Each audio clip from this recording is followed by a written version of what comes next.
Hello दोस्तों, कैसे हैं आप सब लोग। उम्मीद करते हैं हम लोग अच्छे होंगे और मेरी तैयारी लगातार बेहतर बना रहे होंगे। तो आज कुछ नया टॉपिक है। आज रेलवे में रेलवे से अप्रेंटिस करने का फ़ायदा क्या क्या है। यानी आप आईटीआई कर चुके हैं, आईटीआई वाले छात्र के लिए ज़्यादा है, जो आईटीआई कर रहा है उसके लिए भी और जो कर चुके हैं उनके लिए भी, ये दोनों के लिए फ़ायदेमंद है। आईटीआई करने के बाद आप अप्रेंटिस प्राइवेट सेक्टर्स करें या सरकारी सेक्टर्स करें, मैं आप दोनों चीज़ बताऊंगा कि इसमें कितना फ़ायदा है। गवर्नमेंट यानी रेलवे से अप्रेंटिस करने पर क्या क्या फ़ायदा है, यानी आपको कहाँ कहाँ इसका यूज मिलेगा, और प्राइवेट सेक्टर में अप्रेंटिस करने पर आपको कहाँ कहाँ क्या क्या छूट मिल सकता है, मैं आपको सही जानकारी दूंगा। आप वीडियो के लास्ट तक बने रहिएगा। आइए, इसमें रेलवे से अप्रेंटिस करने का फ़ायदा क्या है, ये 2023 और 24 दोनों के लिए अच्छा है, क्योंकि अप्रेंटिस के लिए 4 जोन से वैकेंसी आई हुई हैं। मैं आपको वो भी बताऊंगा लास्ट में। आप वीडियो के लास्ट तक बने रहिएगा कि कितने साल की होती है, यानी अप्रेंटिस आपका कितने साल का होता है। तो आपका अप्रेंटिस ये 1 साल का होता है। अप्रेंटिस 1 साल का होता है। और दूसरा क्या फ़ायदा मिलता है, यानी अप्रेंटिस करने पर आपको क्या फ़ायदा मिलेगा, और रेलवे से अप्रेंटिस करने पर उसके लिए मैं बता रहा हूँ। सही जानकारी मैं उनके रेलवे के लिए ही बताऊँगा। यानी रेलवे से अप्रेंटिस करने पर क्या फ़ायदा मिलेगा, मैं आपको ये बता दे रहा हूँ। अप्रेंटिस रेलवे से करने पर आपको, जैसे मान लीजिए 100 वैकेंसी आई ग्रुप डी में, अब तो सी हो गई है, लेकिन ग्रुप डी आप ज़्यादा अच्छे से समझ पाएंगे। यानी ग्रुप डी में मान के चलिए टोटल पोस्ट 100 है, 100 वैकेंसी आई है। 100 में से 20% आपको आईटीआई वालों को मिलेगा, जो आईटीआई करने के बाद रेलवे से अप्रेंटिस करे हैं उनके लिए। यानी 20 इनके लिए हो गया 20 वैकेंसी, और 80 में सारे कैटेगरी होंगे,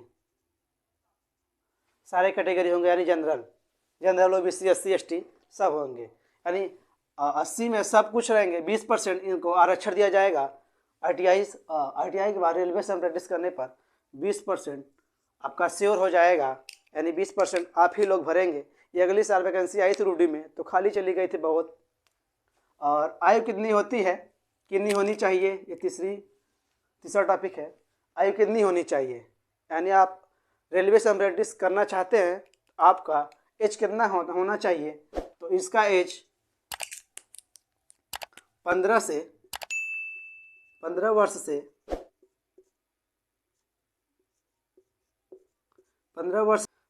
से 24 वर्ष तक एज मांगा है। लेकिन यहाँ ओबीसी के लिए 3 वर्ष की छूट, और एससी एसटी के लिए 5 वर्ष की छूट भी दी जाएगी। तो आपको अप्रेंटिस करने के ये फ़ायदे हैं, रेलवे किए हैं। चौथा टॉपिक है कि सैलरी कितनी मिलती है, यानी आप रेलवे से अप्रेंटिस करेंगे तो आपको सैलरी कितना मिलेगा इन हैंड। तो मैं बता दूं, आपको सैलरी मिनिमम 7,000 से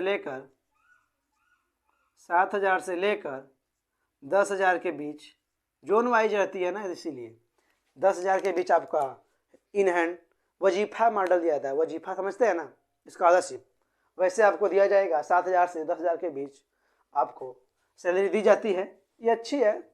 1 साल का कोर्स होता है, आपको डिग्री भी मिल जाएगा। 5वां पॉइंट है कि क्या सरकारी नौकरी मिल सकती है। तो मैं बता दिया कि सरकारी नौकरी कैसे मिलेगी। सरकारी नौकरी मिलने के इसके चांस बढ़ जाते हैं। आईटीआई किए हुए छात्र आप रेलवे से अप्रेंटिस करेंगे तो आपको सरकारी नौकरी बहुत जल्द मिल जाएगी। यानी वैकेंसी आएगी तभी मिलेगी। वैकेंसी आने पर 20% आपको आरक्षण दिया जाएगा। यानी जो पहली कटाप गई थी अगले साल ग्रुप डी की 63 है 65 गई थी ना, 65 नंबर गई थी। लेकिन जो आईटीआई से अप्रेंटिस किया था रेलवे से, उनका कटाप 33 गया था। 33, 34, 35। अब समझ लीजिए कितना कटाप गया है। आधा या सीधा आधा कटाप आपका आएगा। तो सरकारी नौकरी आपको मिल जाएगी बहुत जल्दी रेलवे में। 6वां पॉइंट, अप्रेंटिस कितनी बार कर सकते हैं। तो मैं आपको बता दूं, अप्रेंटिस आप चाहे प्राइवेट सेक्टर्स करें या गवर्नमेंट सेक्टर्स करें, यानी सरकारी सेक्टर्स करें, आप अप्रेंटिस सिर्फ एक बार कर सकते हैं। अप्रेंटिस आप सिर्फ, मैं लिख दे रहा हूँ, सिर्फ एक बार कर सकते हैं, एक बार कर सकते हैं। अप्रेंटिस आप सिर्फ एक बार कर सकते हैं, चाहे प्राइवेट में करिए चाहे सरकारी में करिए। कितने नंबर होने चाहिए, यानी आपका हाई स्कूल और आईटीआई में कितना नंबर होना चाहिए कि आप रेलवे से अप्रेंटिस कर सकते हैं, आपका सिलेक्शन हो जाएगा।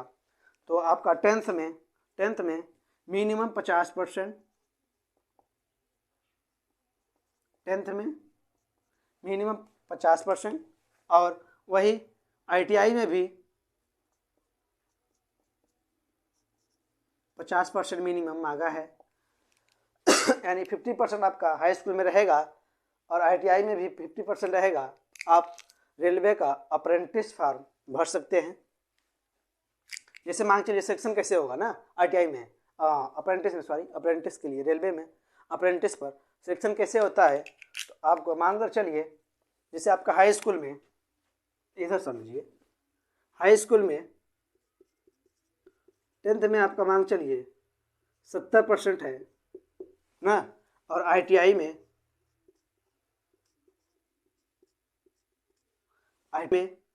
में आपका 70% इनमें भी है और इसमें भी, तो दोनों का औसत निकाला जाता है, दोनों का एवरेज निकाला जाएगा। यानी दोनों को जोड़कर 70 हाई स्कूल का और 70 इसका आईटीआई का, दोनों जोड़कर बटे 2 कर देंगे तो कितना आएगा, 140/2 काट देंगे तो आपका 70% पर मेरिट बनेगा, यानी जो सिलेक्शन हो जाएगा। समझ पा रहे होंगे आप सिलेक्शन कैसे होता है अप्रेंटिस के लिए रेलवे में। कब आएगी अप्रेंटिस भर्ती, तो मैं आपको बता दूं 2023 में 4 जोन से वैकेंसी आई हुई है। मैं आपको लिख दे रहा हूँ, देख लीजिए।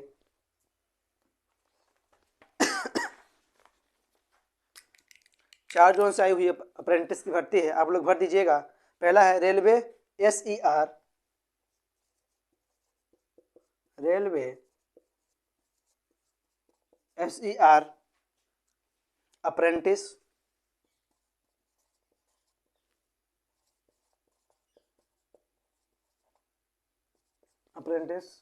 दूसरी वैकेंसी आई है railway NER RRC Gorakhpur apprentice, railway NER north eastern railway RRC Gorakhpur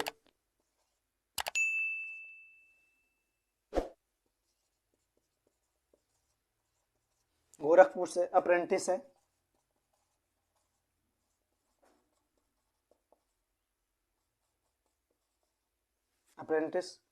और तीसरी वैकेंसी आई है railway NCR north central railway, यानी रेलवे, यही मैं एड्रेस दे रहा हूँ, railway NCR RRC Prayagraj apprentice, Prayagraj में भी आया है,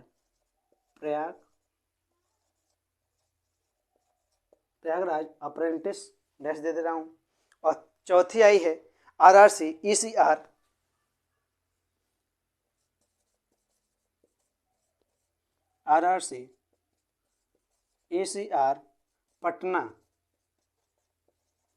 पटना